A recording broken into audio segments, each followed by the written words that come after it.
couldn't believe that Liu Kang welcomed me in Earthrealm, or that he thought me worthy to study with his Shaolin masters. After a lifetime of wishing for one, I finally had a home. But my joy was tempered as I thought about Serena. My shadow sister was still under Quan Chi's yoke, and she deserved a life free of him as much, if not more, than I. Quan Chi and my other sisters proved tenacious, but they were no match for my blade. I snatched Serena from them. Then Liu Kang helped me break Quan Chi's spell. Her mind free of his influence for the first time in years, Serena chose to join me in Earthrealm. My sister and I once again fight side by side. Only now we do so for Earthrealm. Together, we have formed the Order of Light. While the regime had changed, little else had. My people still suffered in silence, ignored by the rest of Outworld. Though now I knew Empress Milina's secret, that she was also afflicted with Tarkat. If anyone would help, it would be her. But how to get an audience? Syzoth. He was the Empress's new emissary to the Zaterrans. I asked him to introduce us. At great personal risk, he agreed. And as I'd prayed, the Empress was willing to meet. Even better, she would visit the colony.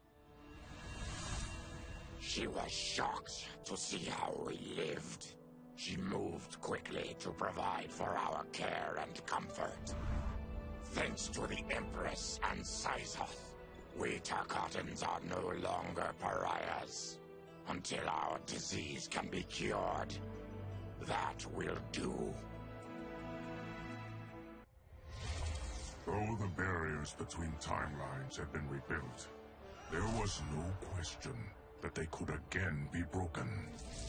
Protecting this timeline would require eternal vigilance, so that it could not fall victim to further outside aggression. But nothing in my countless lifetimes had prepared me for this task. In none of them had multiple timelines ever coexisted. Monitoring them for threats was an entirely novel problem. It would require a novel solution. I discovered that though the timelines no longer touched, their meeting had left them intertwined. I can now secretly surveil all timelines, keeping watch for potential danger. It pleases me to do this service for the new era. Lord Liu Kang may rest assured that it is secure.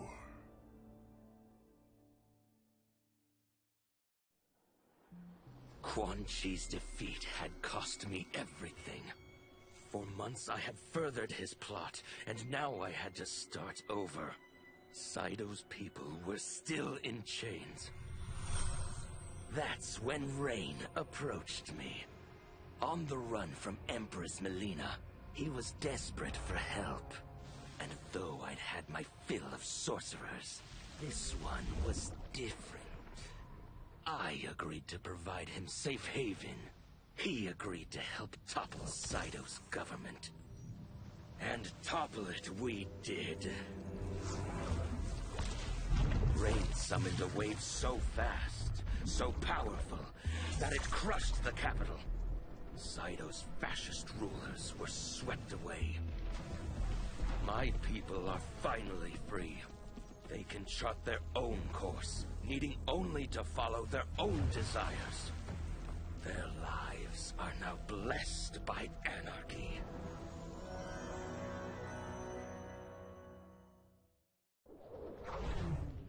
Since this whole thing kicked off, I'd wondered why Liu Kang chose me to be a champion. I mean, sure, I was killing it as a martial arts star, But it's one thing when it's all for show. It's different when you're playing for keeps. Then Liu Kang let me in on his master plan. He wanted the masses to know about the world beyond them, the one filled with gods and monsters, and he wanted me to tell them about it. But I knew revealing the truth all at once would be too shocking of a plot twist for most.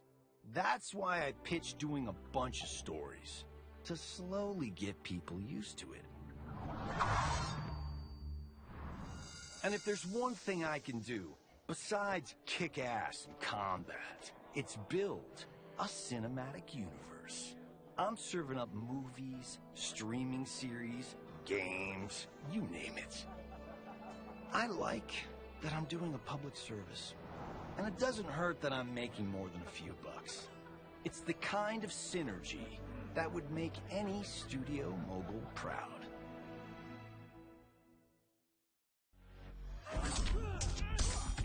I wasn't looking for allies against the Yakuza, but I found one in Special Agent Jackson Briggs.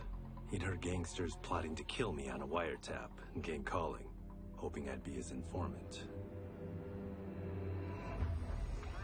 We planned to part ways when we got the job done, but then Shang Tsung showed up to steal Sento. Needless to say, Jackson had questions.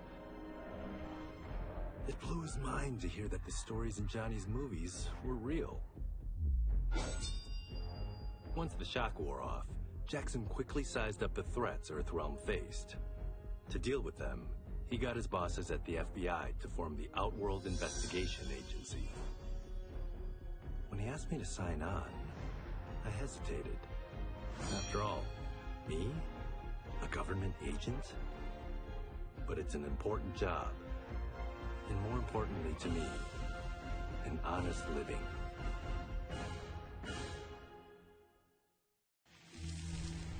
General Shao's revolt left Outworld's armies in tatters.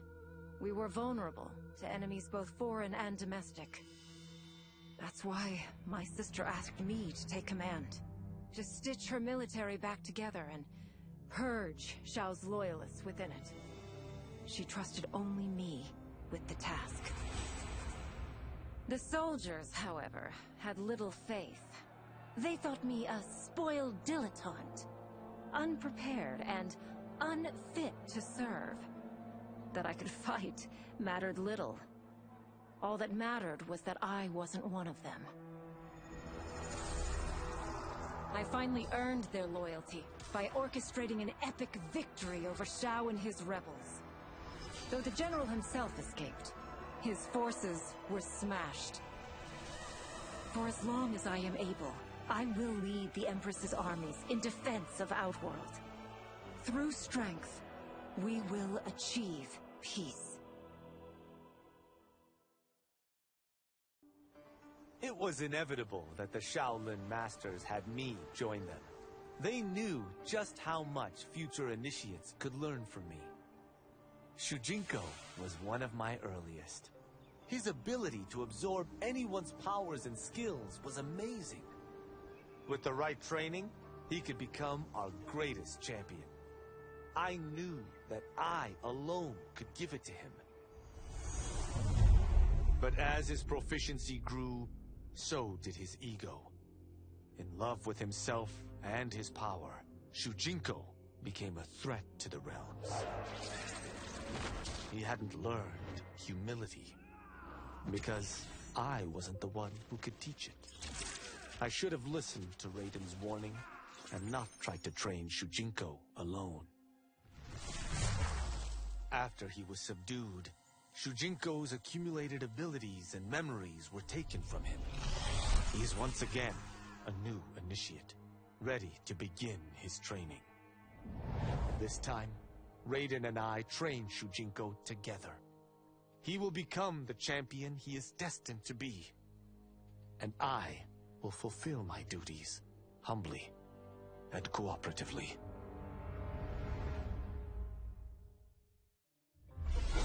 As her reign began, Empress Milina faced many challenges.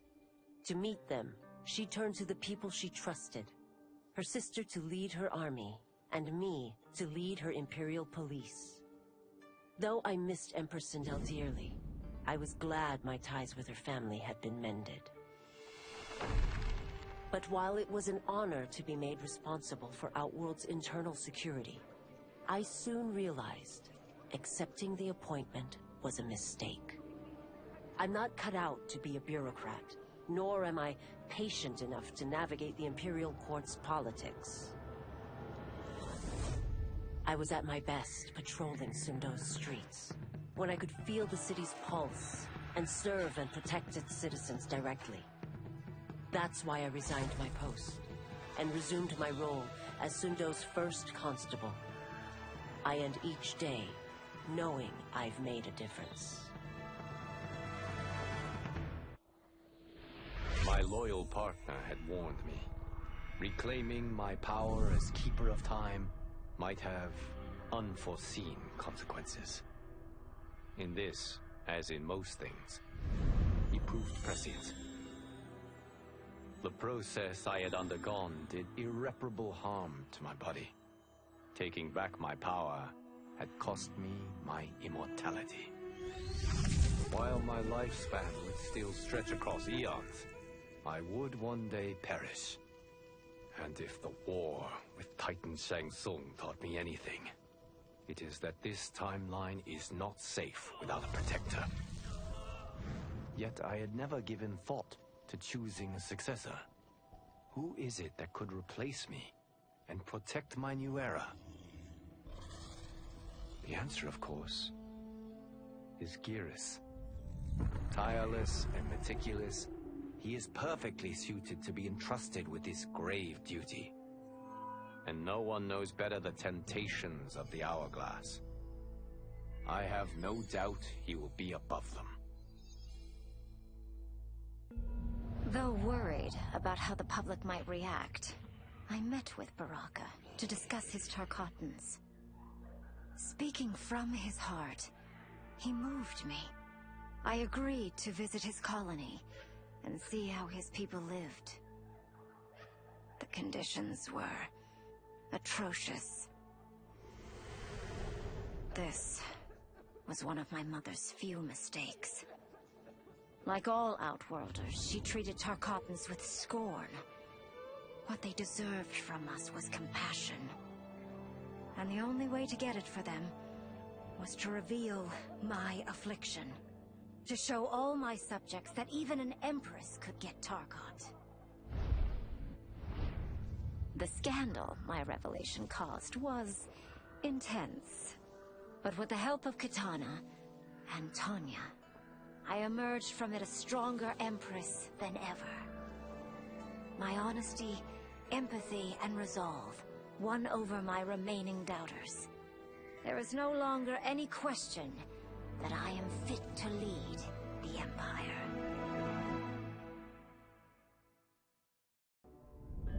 Quan Chi's plot collapsed.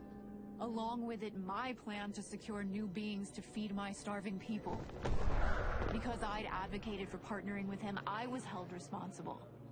If I didn't seize for Viternus' new feeding grounds, the Coven would banish me. But then, I had a revelation. I didn't need to conquer realms to feed my people. I simply needed to capture enough beings to breed them. Once they multiply, Viternus will have a limitless, renewable source of food. And I only need a few thousand to start. A number so small compared to the billions in the realms that no one will notice as people go missing. But it will be more than enough to establish our breeding stock and feed a ravenous Viternus.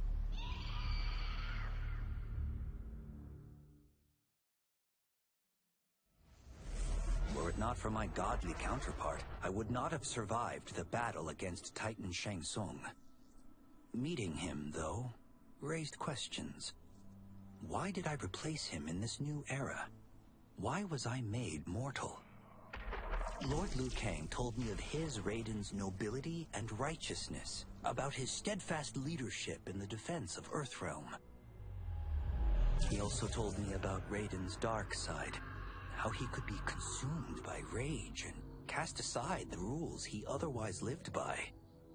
Making me mortal and incapable of such anger was to keep me from following in his footsteps.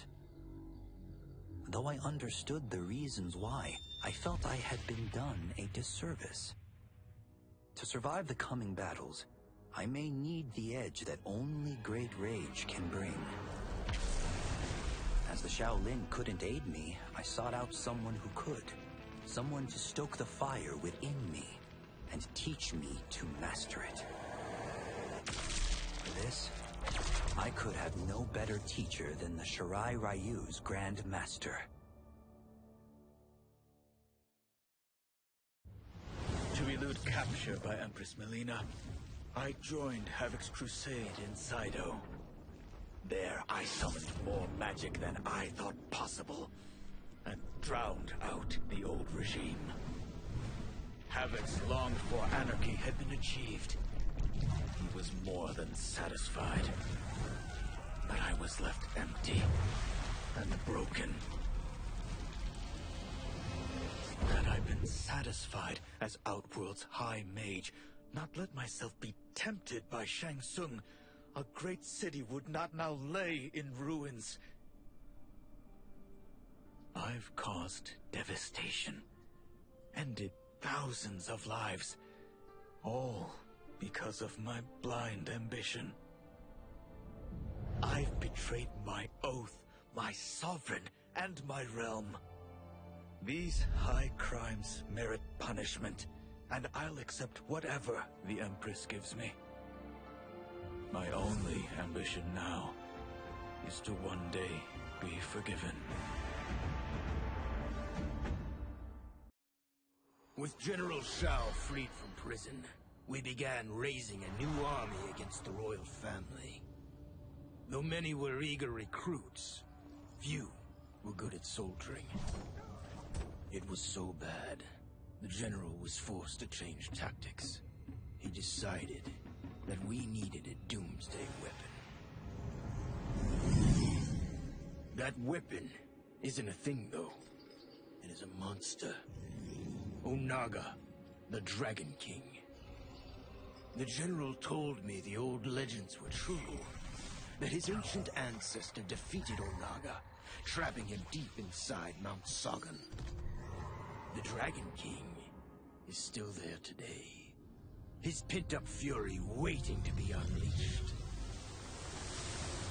Because Onaga is so dangerous, the general wouldn't risk trying to tame him before. But now, he feels we have no choice. Though I likely won't survive, I accept this mission gladly. I can think of no greater honor than to give my life in the general's service.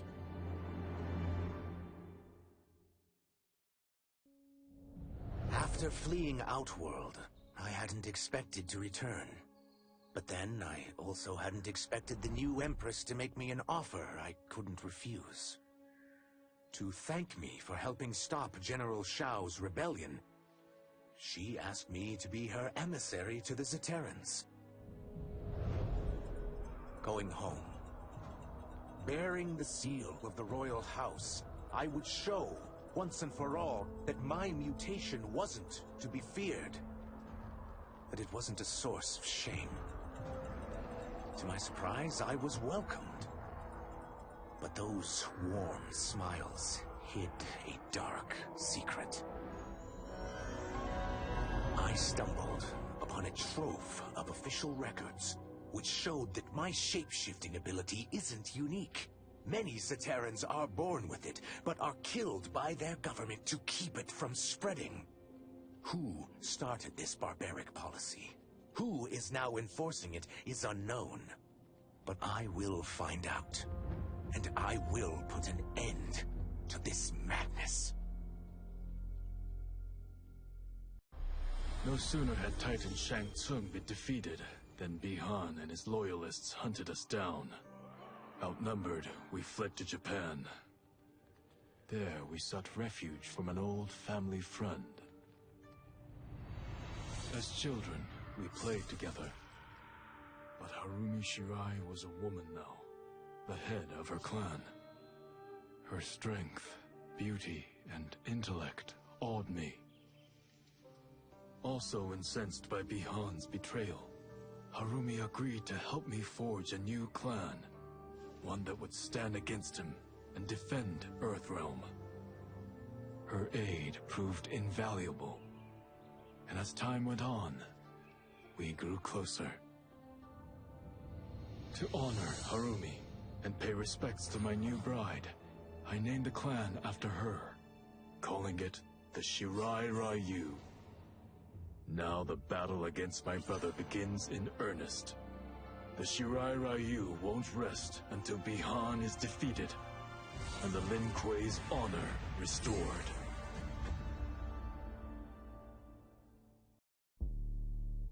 After escaping Lei Chin prison, I was hounded by the Imperial Police. I needed a place to hide and to recuperate while I plotted the best way forward. I knew the remote canton of my youth would be perfect. To escape capture, I traveled by sea. Little did I know that a gargantuan storm was brewing. My tiny craft was smashed apart. I closed my eyes, waiting to drown, hoping that the Netherrealm wouldn't claim my soul. But when I reopened them, I found myself not in hell, but on a deserted island. From its ruins, I could tell that great sorcerers had once lived there. In the caves beneath the ruins, I found what I can only describe as a well of souls. Once I learn how to wield its power, I will become invincible.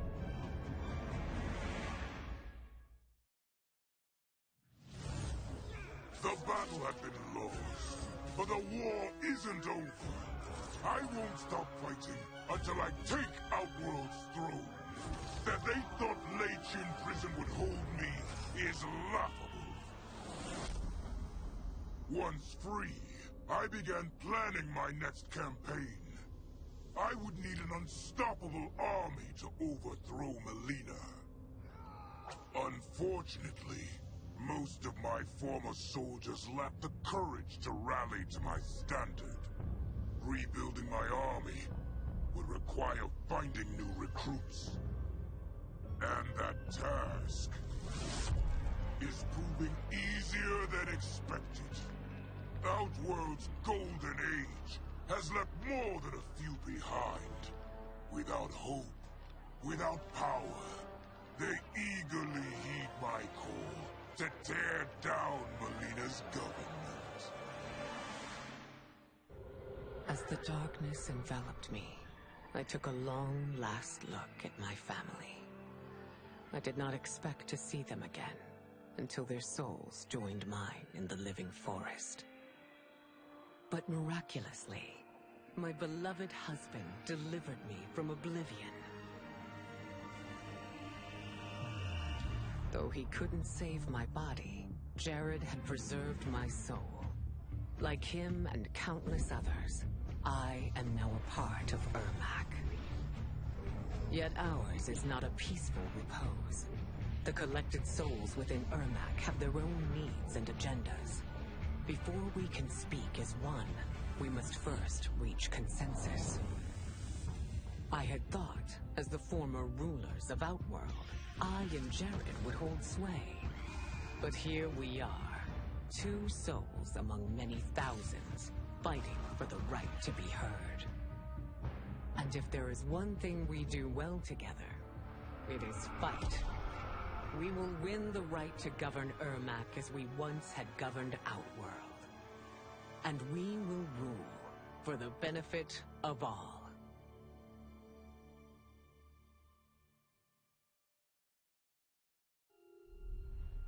Kuai Liang and I were working hard to build our new clan.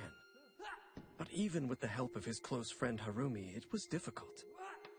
The biggest problem was finding the right initiates. Then, one night, while walking outside Harumi's compound, I was attacked. I thought at first it was a Lin Kuei assassin, but his strikes were too uncertain, too angry. My attacker, it turns out, was a boy.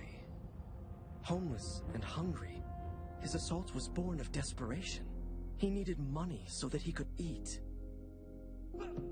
It was like looking at myself 15 years ago. I would have ended up just like him if the Lin Kuei hadn't taken me in. So I took the boy to Kuai Liang, who also appreciated his fire. We made him our first initiate. The boy's name? Hanzo Hasashi.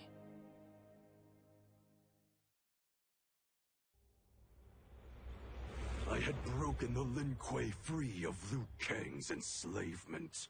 We were now masters of our destiny, and could take our place among Earthrealm's great nations. But taking and holding territory would require a vast army. I needed more fighters to make our presence felt. Then I recalled Shang Tsung's dragon warriors. An army of them would be unstoppable.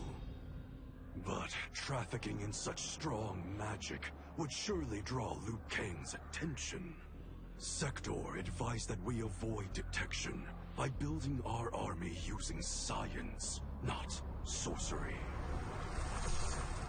We've invested much into this endeavor, and we are beginning to see results. Once again proving the depths of Sector's genius. When we are done, all of Earthrealm will honor our desires and heed our demands. If not, they will face the Lin Kuei's wrath. Until recently, I hadn't met Li Mei, but I had heard the stories. How the Umgadi's matron superior blamed her for not preventing Emperor Jared's murder. How she quit in disgrace rather than accept punishment. But those stories didn't fit the woman I now knew. Li Mei would never have been so negligent. Eventually, I uncovered the truth. The failures and mistakes which led to the Emperor's murder, they resulted from poor decisions made by the matron superior themselves. They made Li Mei their scapegoat. When the Empress found out, she wanted the Umgadi disbanded. But I convinced her that it could be reformed. To make sure it did, she put me in charge. I am humbled by this sacred responsibility. The Umgadi, my sisters, they are my life.